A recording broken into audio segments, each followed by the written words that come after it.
ನಮಸ್ಕಾರ. ಮುಖ್ಯಾಂಶಗಳು. ವಾಹನ ಗುಜರಿ ನೀತಿಯಿಂದ 3 ಕೋಟಿಗೂ ಹೆಚ್ಚು ಉದ್ಯೋಗ ಸೃಷ್ಟಿ, 10,000 ಕೋಟಿ ರೂಪಾಯಿ ಬಂಡವಾಳ ಹೂಡಿಕೆಗೆ ಅವಕಾಶ, ಪ್ರಧಾನಿ ನರೇಂದ್ರ ಮೋದಿ. ರೂಪಾಂತರಿ ಕೋವಿಡ್ ಕುರಿತ ಆತಂಕ ಅನಗತ್ಯ, ಲಸಿಕೆ ಮುನ್ನೆಚ್ಚರಿಕಾ ಕ್ರಮಗಳ ಪಾಲನೆಯಿಂದ ಸುರಕ್ಷತೆ ಸಾಧ್ಯ, ಕೇಂದ್ರ ಆರೋಗ್ಯ ಸಚಿವಾಲಯ. ನಷ್ಟದಲ್ಲಿರುವ ಉದ್ದಿಮೆಗಳ ಪುನಶ್ಚೇತನಕ್ಕೆ ಸಕಲ ಪ್ರಯತ್ನ, ಸ್ಥಳೀಯ ಸಂಪನ್ಮೂಲ ಬಳಸಿಕೊಂಡು ಕೈಗಾರಿಕಾಭಿವೃದ್ಧಿಗೆ ಆದ್ಯತೆ, ಸಚಿವ ಮುರುಗೇಶ್ ನಿರಾಣಿ. ಹಾಗೂ ಹೊರಗುತ್ತಿಗೆ ಕಾರ್ಮಿಕರ ಹಿತರಕ್ಷಣೆಗೆ ಕಠಿಣ ಕಾನೂನು, 85 ಲಕ್ಷ ನೌಕರರಿಗೆ ಅನುಕೂಲ, ಸಚಿವ ಶಿವರಾಮ್ ಹೆಬ್ಬಾರ್. ಗುಜರಾತ್ನಲ್ಲಿ ಇಂದು ನಡೆದ ಹೂಡಿಕೆದಾರರ ಸಮಾವೇಶದಲ್ಲಿ ಪ್ರಧಾನಿ ನರೇಂದ್ರ ಮೋದಿ ಅವರು ವಾಹನ ಗುಜರಿ ನೀತಿಯನ್ನು ಬಿಡುಗಡೆ ಮಾಡಿದ್ದಾರೆ. ಹಳೆಯ ವಾಹನಗಳ ಗುಣಮಟ್ಟದ ಅರ್ಹತಾ ಪರೀಕ್ಷೆ ನಡೆಸಿ ಅದು ರಸ್ತೆಯಲ್ಲಿ ಓಡಾಡಲು ಅನರ್ಹವಾಗಿವೆ ಎಂದು ಖಾತರಿಯಾದ ಬಳಿಕ ಅದನ್ನು ಗುಜರಿಗೆ ಹಾಕಿ ಅದರ ಬಿಡಿ ಭಾಗಗಳನ್ನು ಮರುಬಳಕೆ ಮಾಡುವ ನಿಟ್ಟಿನಲ್ಲಿ ಈ ನೀತಿ ನೆರವಾಗಲಿದೆ. ಹೊಸ ವಾಹನಗಳ ಗುಜರಿ ನೀತಿ ಬಿಡುಗಡೆ ಮಾಡಿದ ಪ್ರಧಾನಿ ನರೇಂದ್ರ ಮೋದಿ, ಭಾರತದ ಅಭಿವೃದ್ಧಿ ಪಯಣದಲ್ಲಿ ಈ ನೀತಿಯು ಬಹುದೊಡ್ಡ ಮೈಲುಗಲ್ಲಾಗಿದ್ದು, ಆಟೋಮೊಬೈಲ್ ಉದ್ಯಮವನ್ನು ಸುಸ್ಥಿರ ಮತ್ತು ಉತ್ಪಾದಕತೆಯೊಂದಿಗೆ ಅಭಿವೃದ್ಧಿಪಡಿಸಲು ಸಹಕಾರಿಯಾಗಿದೆ ಎಂದು ಹೇಳಿದರು. ಜನರು ತಮ್ಮ ಹಳೆಯ ವಾಹನಗಳನ್ನು ಗುಜರಿಗೆ ಹಾಕಿದ ಬಳಿಕ ಅವರಿಗೆ ಪ್ರಮಾಣ ಪತ್ರ ನೀಡಲಾಗುತ್ತದೆ. ಈ ಪ್ರಮಾಣ ಪತ್ರ ಹೊಂದಿದವರಿಗೆ ಹೊಸ ವಾಹನ ಖರೀದಿಸಿದಾಗ ಅದರ ನೋಂದಣಿ ಶುಲ್ಕ ಇರುವುದಿಲ್ಲ ಮತ್ತು ರಸ್ತೆ ತೆರಿಗೆಯಲ್ಲಿ ರಿಯಾಯಿತಿ ಸಿಗುತ್ತದೆ. ಅಲ್ಲದೆ ಹಳೆಯ ವಾಹನಗಳ ನಿರ್ವಹಣೆ ವೆಚ್ಚ, ದುರಸ್ತಿ ವೆಚ್ಚಕ್ಕೆ ಕಡಿವಾಣ ಬೀಳುತ್ತದೆ. ರಸ್ತೆ ಅಪಘಾತಗಳು ಇಳಿಮುಖವಾಗುತ್ತವೆ, ಮಾಲಿನ್ಯ ಕಡಿಮೆಯಾಗುತ್ತದೆ ಎಂದು ಹೇಳಿದರು. ಬಳಸಲು ಯೋಗ್ಯವಲ್ಲದ ವಾಹನಗಳನ್ನು ವೈಜ್ಞಾನಿಕವಾಗಿ ಗುಜರಿಗೆ ಹಾಕಿ ಅದರ ಬಿಡಿ ಭಾಗಗಳನ್ನು ಮರುಬಳಕೆ ಮಾಡುವುದರಿಂದ ದೇಶದಲ್ಲಿ ಲೋಹದ ಕೊರತೆ ಕಡಿಮೆಯಾಗುತ್ತದೆ. ಇದರಿಂದ ಕೋಟ್ಯಾಂತರ ಮಂದಿಗೆ ಉದ್ಯೋಗ ಸಿಕ್ಕಿ ದೇಶದ ಆರ್ಥಿಕ ವ್ಯವಸ್ಥೆ ಅಭಿವೃದ್ಧಿಯಾಗುತ್ತದೆ ಎಂದರು. ಹೊಸ ಗುಜರಿ ನೀತಿಯಿಂದ ಜನಸಾಮಾನ್ಯರಿಗೆ ಮಾತ್ರವಲ್ಲದೆ ಕೈಗಾರಿಕೋದ್ಯಮಿಗಳು ಮತ್ತು ಮಧ್ಯಸ್ಥಿಕೆದಾರರಿಗೂ ಅನುಕೂಲವಾಗಲಿದೆ. ಗುಜರಿ ವಾಹನಗಳ ವೈಜ್ಞಾನಿಕ ವಿಲೇವಾರಿಗಾಗಿ 10,000 ಕೋಟಿ ರೂಪಾಯಿ ಹೂಡಿಕೆಗೆ ಅವಕಾಶ ಸಿಗುತ್ತದೆ. ತ್ಯಾಜ್ಯದಿಂದ ಹಣ ಗಳಿಸುವ ಅವಕಾಶ ಸಿಗುತ್ತದೆ. ಗುಜರಿ ಉದ್ಯಮದಲ್ಲಿ ತೊಡಗಿರುವ ಸಣ್ಣ ವ್ಯಾಪಾರಿಗಳಿಗೂ ಮಾನ್ಯತೆ ಸಿಗಲಿದ್ದು, ಅವರು ಕೂಡ ಸಂಘಟಿತ ವಲಯಕ್ಕೆ ಸೇರಲು ಈ ನೀತಿ ನೆರವಾಗುತ್ತದೆ ಎಂದು ತಿಳಿಸಿದರು. चौथा, इससे हमारे स्वास्थ्य पर प्रदूषण के कारण जो असर पड़ता है उसमें भी कमी आएगी. और सबसे बड़ी बात यह है कि इस पॉलिसी के तहत गाड़ी सिर्फ उसकी एज देखकर ही स्क्रैप नहीं की जाएगी. गाड़ियों का वैज्ञानिक तरीके से ऑथोराइज ऑटोमेटेड टेस्टिंग सेंटर्स पर फिटनेस टेस्ट होगा. अगर गाड़ी अनफिट होगी तो वैज्ञानिक तरीके से स्क्रैप किया जाएगा. इसके लिए देश भर में जो रजिस्टर्ड व्हीकल स्क्रैपिंग फैसिलिटीज बनाई जाएगी वो टेक्नोलॉजी ड्रिवन हो, ट्रांसपेरेंट हो, ये भी सुनिश्चित किया जाएगा. साथियों, फॉर्मल स्क्रैपिंग पर क्या लाभ होता है, गुजरात ने तो उसे साक्षात अनुभव किया है. हम ये सपना हमने तय किया. ಕೇಂದ್ರ ರಸ್ತೆ ಸಾರಿಗೆ ಮತ್ತು ಹೆದ್ದಾರಿ ಖಾತೆ ಸಚಿವ ನಿತಿನ್ ಗಡ್ಕರಿ, ಹೊಸ ಗುಜರಿ ನೀತಿಯಡಿ ಏಕೀಕೃತ ಗುಜರಿ ಹಬ್ಗಳನ್ನು ಸ್ಥಾಪಿಸಲಾಗುವುದು. ದೇಶಾದ್ಯಂತ ವಾಹನಗಳ ಅರ್ಹತಾ ಗುಣಮಟ್ಟ ಪರಿಶೀಲಿಸುವ ಕೇಂದ್ರಗಳನ್ನು ಸ್ಥಾಪಿಸಲಾಗುವುದು. ಇದರಿಂದ 3,70,00,000 ನೇರ ಮತ್ತು ಪರೋಕ್ಷ ಉದ್ಯೋಗ ಸೃಷ್ಟಿಯಾಗಲಿದೆ ಎಂದರು. ವಾಹನ ಗುಜರಿ ನೀತಿ ಸೇರಿದಂತೆ ಹಲವಾರು ಯೋಜನೆಗಳ ಮೂಲಕ ಮುಂದಿನ 5 ವರ್ಷದಲ್ಲಿ ಆಟೋಮೊಬೈಲ್ ಕ್ಷೇತ್ರದಲ್ಲಿ ಭಾರತವನ್ನು ವಿಶ್ವದಲ್ಲೇ ಪ್ರಥಮ ರಾಷ್ಟ್ರವಾಗಿ ರೂಪಿಸುವತ್ತ ಕೇಂದ್ರ ಸರ್ಕಾರ ಹೆಜ್ಜೆ ಹಾಕಿದೆ. ಇದು ಆತ್ಮನಿರ್ಭರ ಭಾರತದ ಮುಖ್ಯ ಗುರಿಯೂ ಆಗಿದೆ ಎಂದರು. ಗುಜರಾತ್ ಮುಖ್ಯಮಂತ್ರಿ ವಿಜಯ್ ರೂಪಾನಿ, ಸಂಭಾವ್ಯ ಹೂಡಿಕೆದಾರರು, ಉದ್ಯಮ ತಜ್ಞರು, ಕೇಂದ್ರ ಹಾಗೂ ರಾಜ್ಯ ಸರ್ಕಾರದ ಅಧಿಕಾರಿಗಳು ಕಾರ್ಯಕ್ರಮದಲ್ಲಿ ಪಾಲ್ಗೊಂಡಿದ್ದರು. ಸ್ಥಳದಲ್ಲೇ 3 ಒಪ್ಪಂದಗಳಿಗೆ ಸಹಿ ಹಾಕಲಾಯಿತು. विश्वास है कि ये इंडस्ट्री हिंदुस्तान की विकास में, हमारी इकोनॉमी में एक बहुत बड़ा मील का पत्थर साबित होगी. आज इस ऐतिहासिक कार्य का शुभारंभ आदरणीय प्रधानमंत्री जी के द्वारा हो रहा है. मैं हृदय से उनको बहुत बहुत धन्यवाद देता हूं. ಕೋವಿಡ್ ರೂಪಾಂತರಿ ಆಲ್ಫಾ, ಬೀಟಾ, ಗಾಮಾ ಅಥವಾ ಡೆಲ್ಟಾ ಬಗ್ಗೆ ಯಾವುದೇ ಆತಂಕ ಬೇಡ ಎಂದು ಕೇಂದ್ರ ಆರೋಗ್ಯ ಸಚಿವಾಲಯ ಹೇಳಿದೆ. ಈ ಸಾಂಕ್ರಾಮಿಕದಿಂದ ದೂರವಿರಲು ಎಬಿಸಿಡಿ ಸೂತ್ರ ಪಾಲಿಸಬೇಕು. ಅಡ್ವೈಸ್ ಸಲಹೆ, ಬಿಲೀವ್ ನಂಬಿಕೆ, ಕ್ರಾಸ್ ಚೆಕ್ ಮರುಪರಿಶೀಲನೆ ಮತ್ತು ಡು ನಾಟ್ ಪ್ರಮೋಟ್ ಫಿಯರ್ ಭಯ ಹರಡದಿರುವ ನಿರ್ಧಾರ ಮಾಡಬೇಕು ಎಂದು ಸಚಿವಾಲಯ ಸಲಹೆ ನೀಡಿದೆ. ಈ ಮಧ್ಯೆ ಏಮ್ಸ್ ವೈದ್ಯ ಅಂಜಂತ್ರಿಕಾ ಅವರು ರೂಪಾಂತರಿ ಕೋವಿಡ್ ಬಗ್ಗೆ ಅನಗತ್ಯ ಭೀತಿ ಬೇಡ, ಕೋವಿಡ್ ಅಥವಾ ಅದರ ರೂಪಾಂತರಿಯನ್ನು ವಿಟಮಿನ್, ಜಿಂಕ್ ಮತ್ತಿತರೆ ಮಾತ್ರೆಗಳಿಂದ ದೂರವಿಡಲು ಸಾಧ್ಯವಿಲ್ಲ. ಕೇವಲ ಮಾಸ್ಕ್ ಧರಿಸುವುದು, ವ್ಯಕ್ತಿಗತ ಅಂತರ ಕಾಪಾಡುವುದು, ಲಸಿಕೆ ಪಡೆಯುವುದರಿಂದ ಮಾತ್ರ ಕೊರೋನಾವನ್ನು ದೂರವಿಡಬಹುದು ಎಂದು ತಿಳಿಸಿದ್ದಾರೆ. ಯಾವುದೇ ಕಾರಣಕ್ಕೂ ವೈದ್ಯರ ಸಲಹೆ ಇಲ್ಲದೆ ವಿಟಮಿನ್ ಮಾತ್ರೆಗಳನ್ನು ತೆಗೆದುಕೊಳ್ಳಬೇಡಿ ಎಂದು ಸಲಹೆ ನೀಡಿದ ಅವರು, ಬೃಹತ್ ಜನಸಂಖ್ಯೆ ಇರುವ ಭಾರತದಲ್ಲಿ ಅತ್ಯುತ್ತಮವಾಗಿ ಸೋಂಕು ನಿಯಂತ್ರಣ ಮಾಡಲಾಗುತ್ತಿದೆ, ಎಲ್ಲರಿಗೂ ಉಚಿತ ಚಿಕಿತ್ಸೆ ನೀಡಲಾಗುತ್ತಿದೆ, ಆದ್ದರಿಂದ ಈ ಬಗ್ಗೆ ಎಚ್ಚರಿಕೆ ವಹಿಸಿದರೆ ಸಾಕು ಎಂದು ಹೇಳಿದ್ದಾರೆ.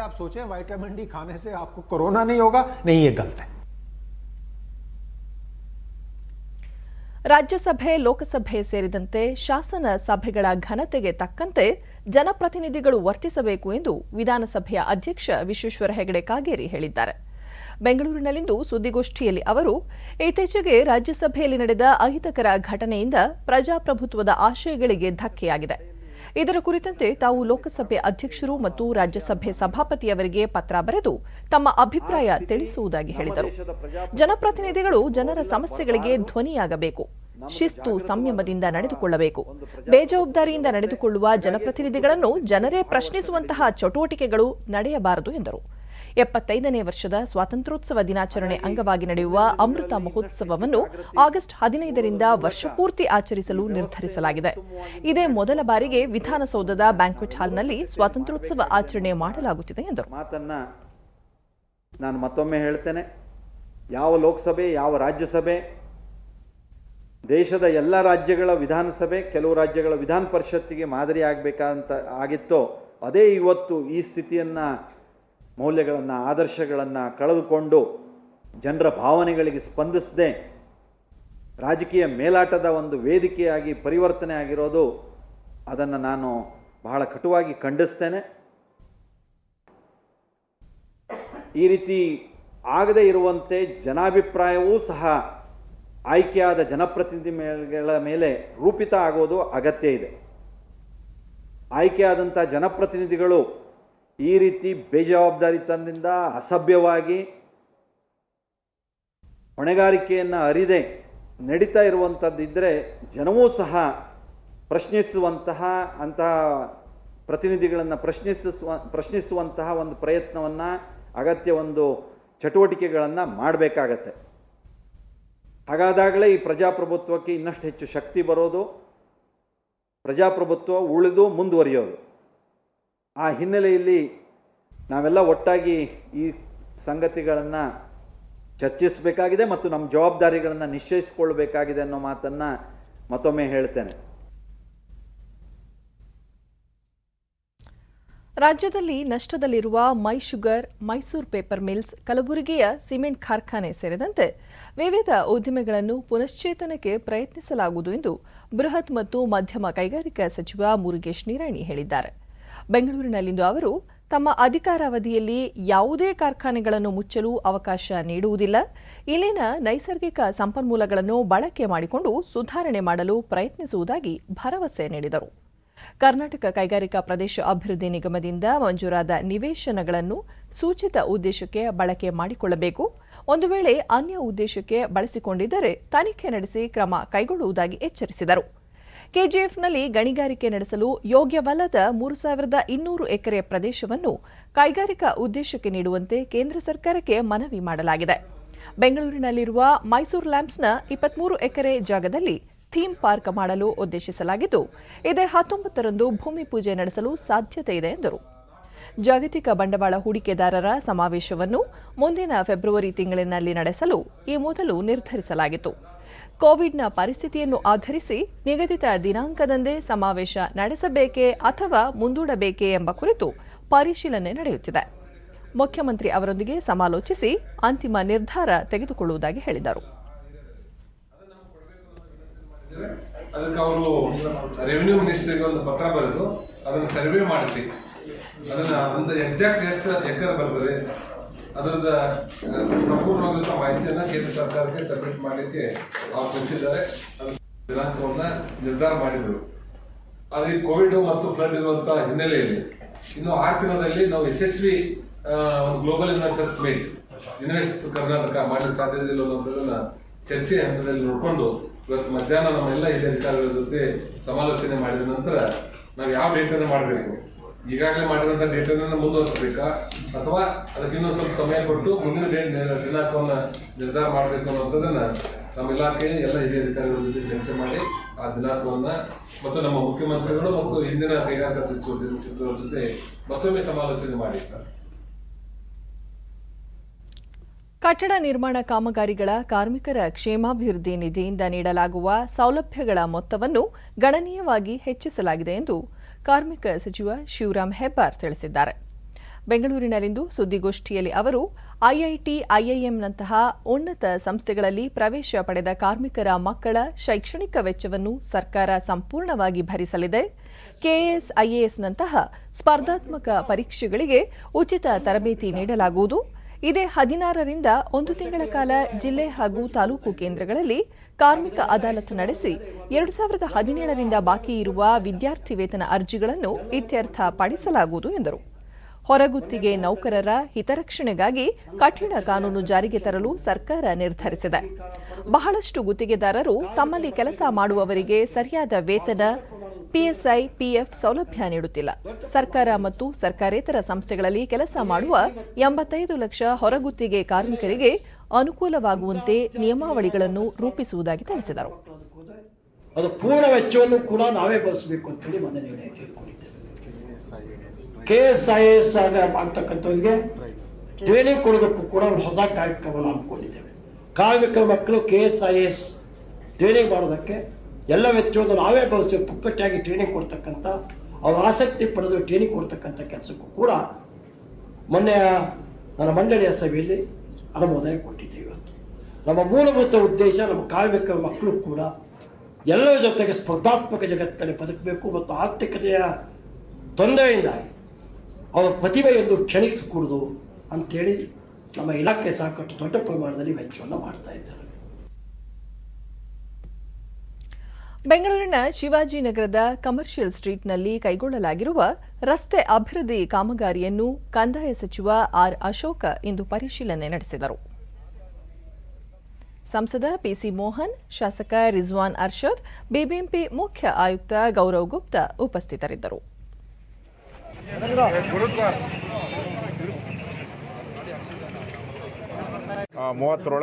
ಬಳಿಕ ಸುದ್ದಿಗಾರರೊಂದಿಗೆ ಆರ್ ಅಶೋಕ್ ಬೆಂಗಳೂರಿನಲ್ಲಿ ಮಳೆ ನೀರಿನಿಂದ ಸಮಸ್ಯೆಗೆ ಒಳಗಾಗಿರುವ ಪ್ರದೇಶಗಳಿಗೆ ಭೇಟಿ ನೀಡಿ ಪರಿಶೀಲನೆ ನಡೆಸಲು ನಿರ್ಧರಿಸಲಾಗಿದೆ.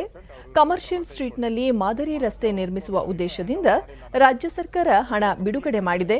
ಕಾಮಗಾರಿ ಗುಣಮಟ್ಟದ ಬಗ್ಗೆ ಸ್ಥಳೀಯರಿಂದ ದೂರುಗಳು ಬಂದಿದ್ದವು. ಆದ್ದರಿಂದ ಇಂದು ಸ್ಥಳ ಪರಿಶೀಲನೆ ನಡೆಸಿದ್ದು ಕಾಮಗಾರಿ ಗುಣಮಟ್ಟ ಕಾಪಾಡಿಕೊಳ್ಳಲು ಸೂಚಿಸಲಾಗಿದೆ ಎಂದು ಹೇಳಿದರು. ಕುಡಿಯುವ ನೀರಿನ ಯೋಜನೆ ಮೇಕೆದಾಟು ನಮ್ಮ ರಾಜ್ಯದ ಹಕ್ಕು. ಅದನ್ನು ಆರಂಭಿಸುವ ಬದ್ಧತೆಯಿಂದ ರಾಜ್ಯ ಸರ್ಕಾರ ಹಿಂದೆ ಸರಿಯುವುದಿಲ್ಲ ಎಂದು ಸ್ಪಷ್ಟಪಡಿಸಿದರು. ಯಾರು ತಡೆದ್ರು ನಾವು ಮಾಡ್ತೀರಿ, ಆದರೆ ನಮ್ದು ಮೇಕೆದಾಟು ನಮ್ಮ ಯೋಜನೆ ಯಾವುದೇ ಕಾರಣಕ್ಕೂ ಕೈ ಬಿಡಲ್ಲ. ಘೋಷಿತ ಫಲಿತಾಂಶವನ್ನು ಒಪ್ಪದ ದ್ವಿತೀಯ ಪಿಯುಸಿ ವಿದ್ಯಾರ್ಥಿಗಳಿಗಾಗಿ ನಡೆಸುವ ವಾರ್ಷಿಕ ಪರೀಕ್ಷೆಗಳನ್ನು ವ್ಯವಸ್ಥಿತ ಹಾಗೂ ದೋಷರಹಿತವಾಗಿ ಆಯೋಜಿಸಲು ಪ್ರಾಥಮಿಕ ಮತ್ತು ಪ್ರೌಢ ಶಿಕ್ಷಣ ಸಚಿವ ಬಿಸಿ ನಾಗೇಶ್ ಸೂಚಿಸಿದ್ದಾರೆ. ವಿಕಾಸಸೌಧದಲ್ಲಿಂದು ಆಯೋಜಿಸಲಾಗಿದ್ದ ಕಾರ್ಯಕ್ರಮದಲ್ಲಿ ವಿಡಿಯೋ ಕಾನ್ಫರೆನ್ಸ್ ಮೂಲಕ ಜಿಲ್ಲಾಧಿಕಾರಿ ಮತ್ತು ಜಿಲ್ಲಾ ಪೊಲೀಸ್ ವರಿಷ್ಠಾಧಿಕಾರಿಗಳ ಜೊತೆ ಸಮಾಲೋಚನೆ ನಡೆಸಿದ ಅವರು, ಕರ್ನಾಟಕ ಸೆಕ್ಯೂರ್ ಎಕ್ಸಾಮಿನೇಷನ್ ಸಿಸ್ಟಮ್ ಪ್ರಕಾರ ಪರೀಕ್ಷೆಗೆ ಎಲ್ಲ ಅಗತ್ಯ ಸಿದ್ಧತೆ ಮಾಡಿಕೊಳ್ಳಲಾಗಿದೆ. ಜಿಲ್ಲಾಧಿಕಾರಿಗಳು ಆಗಸ್ಟ್ 17ರೊಳಗೆ ಪೂರ್ವ ಸಿದ್ಧತೆಗಳನ್ನು ಪರಿಶೀಲಿಸಿ ಖಚಿತಪಡಿಸಿಕೊಳ್ಳಬೇಕು ಎಂದು ಆದೇಶಿಸಿದರು. ಆಗಸ್ಟ್ 19ರಿಂದ ಸೆಪ್ಟೆಂಬರ್ 3ರವರೆಗೆ ಪರೀಕ್ಷೆಗಳಿಗೆ ದಿನಾಂಕ ನಿಗದಿಯಾಗಿದೆ. ರಾಜ್ಯದಲ್ಲಿ 5,546 ಕಾಲೇಜುಗಳಿಂದ 18,414 ವಿದ್ಯಾರ್ಥಿಗಳು ಪರೀಕ್ಷೆಗೆ ಹಾಜರಾಗಲಿದ್ದಾರೆ. ಇದಕ್ಕಾಗಿ 187 ಪರೀಕ್ಷಾ ಕೇಂದ್ರಗಳನ್ನು ತೆರೆಯಲಾಗಿದೆ ಎಂದು ವಿವರಿಸಿದರು.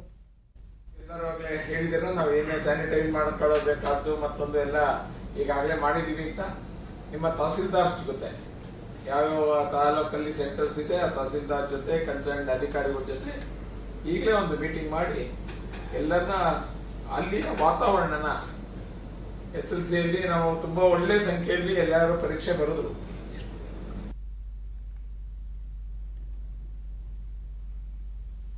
ಇಂದು ವಿಶ್ವ ಅಂಗಾಂಗ ದಾನ ದಿನ. ಈ ಹಿನ್ನೆಲೆಯಲ್ಲಿ ದೇಶಾದ್ಯಂತ ಹಲವು ಕಾರ್ಯಕ್ರಮಗಳನ್ನು ಆಯೋಜಿಸಲಾಗಿದೆ. ವಿಶ್ವ ಅಂಗಾಂಗ ದಾನ ದಿನದ ಅಂಗವಾಗಿ ಮುಖ್ಯಮಂತ್ರಿ ಬಸವರಾಜ ಬೊಮ್ಮಾಯಿ ಮಾತನಾಡಿ, ಪ್ರತಿಯೊಬ್ಬರೂ ಸಾಮಾಜಿಕ ಹೊಣೆಗಾರಿಕೆ ಅರಿತು ಅಂಗಾಂಗ ದಾನಕ್ಕೆ ಮುಂದಾಗಬೇಕು ಎಂದರು.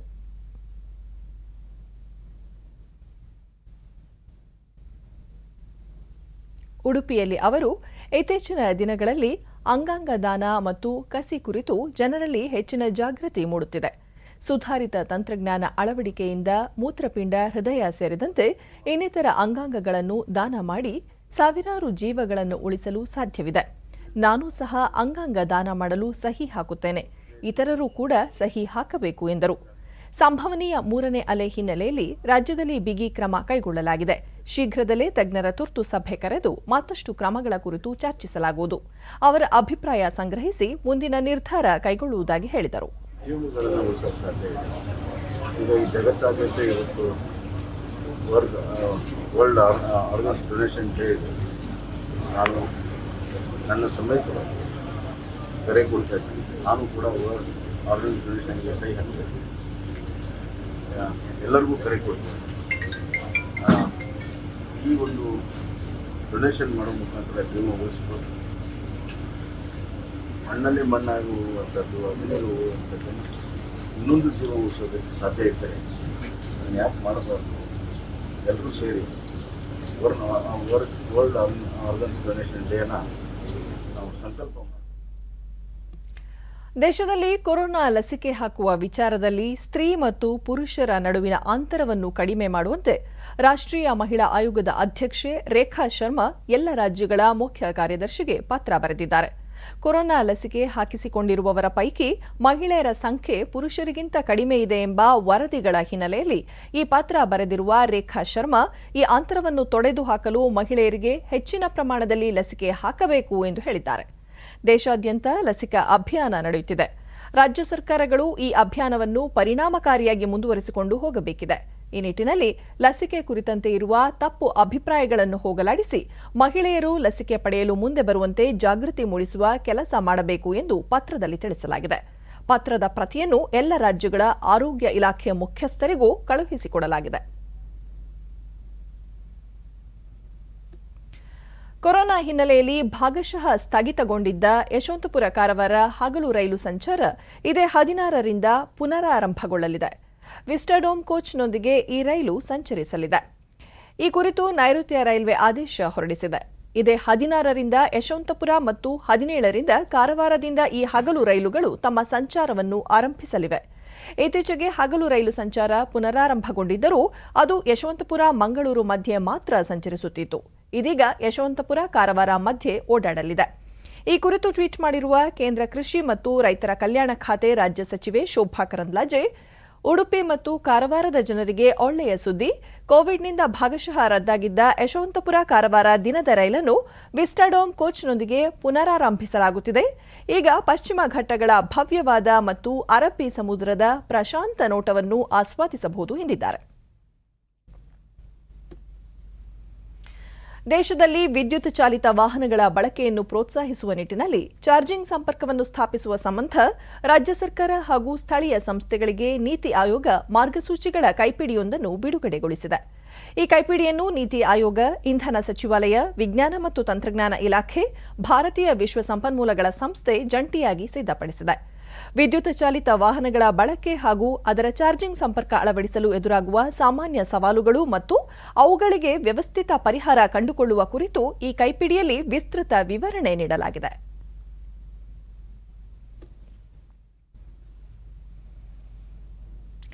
ಚಿಕ್ಕಬಳ್ಳಾಪುರ ಜಿಲ್ಲಾಡಳಿತ, ಜಿಲ್ಲಾ ಪಂಚಾಯತ್ ಮತ್ತು ಸಾರ್ವಜನಿಕ ಶಿಕ್ಷಣ ಇಲಾಖೆ ವತಿಯಿಂದ ಈ ಬಾರಿಯ ಎಸ್ಎಸ್ಎಲ್ಸಿ ಪರೀಕ್ಷೆಯಲ್ಲಿ 100% ಅಂಕ ಗಳಿಸಿದ ವಿದ್ಯಾರ್ಥಿಗಳೊಂದಿಗೆ ಸಂವಾದ ಏರ್ಪಡಿಸಲಾಗಿತ್ತು.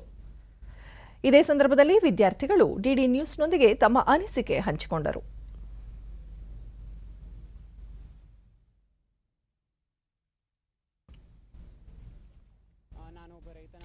ವಿದ್ಯಾರ್ಥಿ ವಿನಯ್ ಕುಮಾರ್, ರೈತರ ಮಗನಾಗಿದ್ದು ಸಂಪೂರ್ಣ ಅಂಕ ಗಳಿಸಬೇಕೆಂಬ ಕನಸು ನನಸಾಗಿದೆ. ಆನ್ಲೈನ್ ಮತ್ತು ಆಫ್ಲೈನ್ ತರಗತಿಗಳು ಉಪಯುಕ್ತವಾಗಿದ್ದವು ಎಂದರು. ಚಂದನ ಟಿವಿಯಲ್ಲೂ ಸಹ ನಡೆದವು. ನಾವೇನಾದರೂ ಚಂದನ ಟಿವಿಯಲ್ಲಿ ಅಥವಾ ಟಿವಿಯಲ್ಲಿ ನೋಡೋಕ್ಕಾಗಲಿಲ್ಲ ಅಂತ ಮಿಸ್ ಮಾಡ್ಕೊಳ್ತಿದ್ವಿ. ಆ ಟೈಮಲ್ಲಿ ನಮಗೆ ನಮ್ಮ ಶಿಕ್ಷಣ ಇಲಾಖೆಯಿಂದ ಯೂಟ್ಯೂಬ್ ಲಿಂಕ್ಸ್ನ ಪ್ರೊವೈಡ್ ಮಾಡಿದ್ರು. ಆಗ ನಾವು ಆ ಯೂಟ್ಯೂಬ್ ಲಿಂಕ್ಸನ್ನು ನೋಡಿಕೊಂಡು ನಮಗೆ ಇಲ್ಲೇನು ಮಿಸ್ ಮಾಡ್ಕೊಳ್ತಿದ್ವಿ ಅದನ್ನು ಒಂದ್ಸಲಿ ನೋಡ್ತಿದ್ವಿ. ಅದು ಸ್ವಲ್ಪ ಯೂಸ್ ಆಯಿತು. ತುಂಬ ಖುಷಿ ಆಗ್ತದೆ. ವಿದ್ಯಾರ್ಥಿನಿ ಲಿಖಿತ ಪೋಷಕರು, ಶಿಕ್ಷಕರು, ಸಹಪಾಠಿಗಳ ಬೆಂಬಲದಿಂದ ಯಶಸ್ಸು ಸಾಧ್ಯವಾಯಿತು ಎಂದು ಹರ್ಷ ವ್ಯಕ್ತಪಡಿಸಿದರು. ಯಾವುದೇ ಡೌಟ್ನ ಯಾವುದೇ ಸಮಯದಲ್ಲಿ ಕೇಳಿದ್ರು ಕ್ಲಾರಿಫೈ ಮಾಡಿದ್ದಾರೆ. ಮತ್ತು ನನ್ನ ಫ್ರೆಂಡ್ಸ್ ಕೂಡ, ಯಾಕಂದರೆ ನಾವು ಒಂದು ಗ್ರೂಪ್ ಸ್ಟಡೀಸ್ ಅಂತ ಮಾಡಿದಾಗ ಒಂದು ಟಾಪಿಕ್ ಬಗ್ಗೆ ಕ್ಲಿಯರಾಗಿ ಅರ್ಥ ಆಗ್ತಾಯಿತ್ತು. ಮತ್ತು ನನಗೆ ಸಪೋರ್ಟ್ ಮಾಡಿರೋ ನಮ್ಮ ಸ್ಕೂಲು, ಮ್ಯಾನೇಜ್ಮೆಂಟು ಮತ್ತು ನನ್ನ ಎಫರ್ಟ್ಸಿಂದ ಇದಾಯಿತು ಅಂತ ಹೇಳೋಕ್ಕೆ ಇಷ್ಟಪಡ್ತೀನಿ. ಮತ್ತು ಈ ರಿಸಲ್ಟ್ನ ಹೀಗೆ ಮುಂದೆ ತೊಗೊಂಡೋಗ್ಬೇಕಂತ ಹೇಳ್ತಾ ಇದ್ದೀನಿ. ನಾವು ಕೊರೋನಾ ಮತ್ತೋರ್ವ ವಿದ್ಯಾರ್ಥಿನಿ ಶ್ರಾವಣಿ ಡಿಡಿ ಚಂದನ ವಾಹಿನಿಯ ತರಗತಿಗಳು, ಯೂಟ್ಯೂಬ್ ಪಾಠಗಳು ಕಲಿಕೆಗೆ ನೆರವಾಯಿತು ಎಂದು ವಿವರಿಸಿದರು. ಪ್ಯಾಟರ್ನ್ ಅಂತ ಗೊತ್ತಾದಾಗ ಗೂಗಲ್ ಫಾರ್ಮ್ಸಲ್ಲೆಲ್ಲ ಕ್ಲಾಸಸ್ ಮಾಡಿದ್ರು. ಅದೇ ರೀತಿ ಡಿಡಿ ಚಂದನ ಚಾನಲಿಂದ ಕೂಡ ನಿರಂತರವಾಗಿ ಲೆಸನ್ಸ್ ಬರ್ತಾನೆ ಇತ್ತು. ಅದರಿಂದ ಕೂಡ ನಮಗೆ ತುಂಬ ಸಹಾಯ ಆಯಿತು. ನಾವು ಡಿಡಿ ಚಂದನ ಚಾನಲಲ್ಲಿ ನೋಡ್ತಾ ಇದ್ರಿ, ಅಕಸ್ಮಾತ್ ಏನಾದರೂ ಕರೆಂಟ್ ಹೋಗಿ ನಾವು ನೋಡೋಕ್ಕಾಗಲಿಲ್ಲ ಅಂದರೆ ಅದನ್ನು ಯೂಟ್ಯೂಬಲ್ಲಿ ಅಪ್ಲೋಡ್ ಮಾಡ್ತಿದ್ರು. ಅದರಿಂದ ನಮ್ಗೆ ತುಂಬ ಸಹಾಯ ಆಗ್ತಿತ್ತು. ನನಗೆ ತುಂಬ ಖುಷಿ. ವಿದ್ಯಾರ್ಥಿನಿ ಬೃಂದ ಆನ್ಲೈನ್ ತರಗತಿಗಳಲ್ಲಿ ಮಾತ್ರವಲ್ಲದೆ ಶಿಕ್ಷಕರಿಗೆ ಕರೆ ಮಾಡಿ ಪಠ್ಯ ಕುರಿತು ಅನುಮಾನಗಳನ್ನು ಪರಿಹರಿಸಿಕೊಂಡಿದ್ದರಿಂದ ಉತ್ತಮ ಅಂಕ ಗಳಿಸಲು ಸಾಧ್ಯವಾಯಿತು ಎಂದರು. ಚಂದನಲ್ಲಿ ಕೂಡ ನಾನು ಆನ್ಲೈನ್ ಕ್ಲಾಸಸ್ನ ನೋಡ್ತಾ ಇದ್ದೆ. ಮಾರ್ನಿಂಗ್ 10:30 to 12 2 hours ಬರ್ತಾ ಇತ್ತು. ನಾನು ನೋಡ್ತಾ ಇದ್ದೆ, ತುಂಬ ಹೆಲ್ಪ್ ಆಗ್ತಾ ಇತ್ತು. ಪರೀಕ್ಷಾವಾಣಿ ಅಂತ ಒಂದು ಕಾರ್ಯಕ್ರಮ ಮಾಡಿದ್ರು, ಅದರಿಂದ ಸಹ ತುಂಬ ಹೆಲ್ಪ್ ಆಗ್ತಾ ಇತ್ತು. ನಮ್ಮ ಪೇರೆಂಟ್ಸ್ ಎಫರ್ಟ್ಸ್ ಕೂಡ ತುಂಬ ಇದೆ. ನಾನು ಸಾರ್ವಜನಿಕ ಶಿಕ್ಷಣ ಇಲಾಖೆಯ ಉಪನಿರ್ದೇಶಕ ಜಯರಾಮ್ ರೆಡ್ಡಿ ರಾಜ್ಯದ 157 ಮಕ್ಕಳು 625ಕ್ಕೆ 625 ಅಂಕಗಳನ್ನು ಪಡೆದಿದ್ದು, ಈ ಪೈಕಿ 30 ಮಕ್ಕಳು ಚಿಕ್ಕಬಳ್ಳಾಪುರದ ವಿದ್ಯಾರ್ಥಿಗಳು. ಈ ಪುಟಾಣಿಗಳ ಸಾಧನೆ ಹೆಮ್ಮೆ ತಂದಿದೆ ಎಂದು ಹೇಳಿದರು. ರಾಜ್ಯದಲ್ಲೇ 157 ಮಕ್ಕಳು 625ಕ್ಕೆ 625 ಮಕ್ಕಳ ಅಂಕಗಳನ್ನು ಪಡೆದಿರೋದರಲ್ಲಿ ನಮ್ಮ ಜಿಲ್ಲೆಯ 30 ಮಕ್ಕಳು, ವಿಶೇಷವಾಗಿ ನಮ್ಮ BGS ಶಾಲೆಗಳಲ್ಲಿ 30 ಮಕ್ಕಳು ಸಾಧನೆ ಅಂದರೆ ಇದು ಸಣ್ಣ ಸಾಧನೆ ಅಲ್ಲ, ಇದು ಅದ್ಭುತವಾದ ಸಾಧನೆ. ನಮ್ಮ ಮಕ್ಕಳ ಒಂದು ಗುಣಾತ್ಮಕ ಶಿಕ್ಷಣದಲ್ಲಿ ಚಿಕ್ಕಬಳ್ಳಾಪುರದ ಜಿಲ್ಲೆ ಒಂದು ಅತ್ಯುತ್ತಮವಾದ ಸಾಧನೆಯನ್ನು, ಒಂದು ದಾಖಲೆಯ ಒಂದು ಸಾಧನೆಯನ್ನು ಮಾಡಿದ್ದಾರೆ. ಈ ಎಲ್ಲ ಮಕ್ಕಳಿಗೂ ನಮಗೇನು 15,000 ಮಕ್ಕಳು 600 ಮಕ್ಕಳಿದ್ದಾರೆ. ಎಲ್ಲ ಮಕ್ಕಳ ಒಂದು ಭವಿಷ್ಯ ಉಜ್ವಲವಾಗಿ ಬೆಳೆಯಲಿ, ಈ ಒಂದು ಸಾಧನೆ ಮುಂದುವರಿಯಲಿ ಅಂತ ನಾನು ಆಶಿಸ್ತಾ. ಜಿಲ್ಲಾಧಿಕಾರಿ ಆರ್ ಲತಾ ಪರೀಕ್ಷೆ ಸಮೀಪಿಸುತ್ತಿದ್ದಂತೆ ಹೊಸ ಮಾದರಿಯ ಪ್ರಶ್ನೆ ಪತ್ರಿಕೆಗಳ ಬಗ್ಗೆ ಮಕ್ಕಳಿಗೆ ಅರಿವು ಮೂಡಿಸಿ ಪ್ರತಿದಿನವೂ ಮಕ್ಕಳಿಗೆ ರಸಪ್ರಶ್ನೆ ರೂಪದಲ್ಲಿ ಪ್ರಶ್ನೆಗಳನ್ನು ವಾಟ್ಸಪ್ ಮೂಲಕ ಸಜ್ಜುಗೊಳಿಸಲಾಯಿತು ಎಂದು ವಿವರಿಸಿದರು. ಅತ್ಯಂತ ಹೆಚ್ಚು ಮಕ್ಕಳು highest marks, out of out marks ಬಂದಿರೋಂಥ ಜಿಲ್ಲೆಗೆ ನಮಗೆ ಹೆಗ್ಗಳಿಕೆ ಬರೋಂಗೆ ನಮ್ಮ ಮಕ್ಕಳು ಮಾಡಿದ್ದಾರೆ. ಅದಕ್ಕೆ ನಾನು ಎಲ್ರಿಗೂ ಅಭಿನಂದನೆಗಳನ್ನು ಸಲ್ಲಿಸ್ತೀನಿ. ಅಷ್ಟೇ ಅಲ್ಲ, ಓವರಾಲ್ ಅಂತ ತೊಗೊಂಡ್ರೆ ಏನು ನಮ್ಮ ಎಲ್ಲ ಮಕ್ಕಳದ್ದು ಪರ್ಫಾರ್ಮೆನ್ಸು, ಸುಮಾರು ನಮ್ಮಲ್ಲಿ 15,846 ಮಕ್ಕಳು ಎಕ್ಸಾಮ್ ಬರೆದಿದ್ರು. ಎಲ್ಲರಿಗೂ ಗೊತ್ತಿರೋಂಗೆ ಎಲ್ಲ ಮಕ್ಕಳು ಪಾಸ್ ಆಗಿದ್ದಾರೆ. ಅದಷ್ಟೇ ಅಲ್ಲ, ಇಂದು ನಾಡಿನೆಲ್ಲೆಡೆ ನಾಗರ ಪಂಚಮಿ ಸಡಗರ. ಕೊರೋನಾ ಕಾರಣದಿಂದ ದೇವಾಲಯಗಳಲ್ಲಿ ಜನರು ಹೆಚ್ಚಿನ ಸಂಖ್ಯೆಯಲ್ಲಿ ಸೇರದೆ ನಾಗರಾಜನ ಆರಾಧನೆಯನ್ನು ಸರಳವಾಗಿ ಆಚರಿಸಲಾಯಿತು. ನಾಗಾರಾಧನೆಯ ಪ್ರಯುಕ್ತ ಪ್ರಮುಖ ಕ್ಷೇತ್ರಗಳಾದ ಮಂಗಳೂರಿನ ಕುಡುಪು ಅನಂತ ಪದ್ಮನಾಭ ದೇವಸ್ಥಾನ, ಕುಕ್ಕೆ ಸುಬ್ರಹ್ಮಣ್ಯ ಸೇರಿದಂತೆ ಹಲವೆಡೆ ಕೋವಿಡ್ ಮಾರ್ಗಸೂಚಿ ಪಾಲನೆಯೊಂದಿಗೆ ಜನರು ನಾಗರ ಕಟ್ಟೆಗಳಿಗೆ ಅಭಿಷೇಕ ಪೂಜೆ ಮಾಡಿದರು.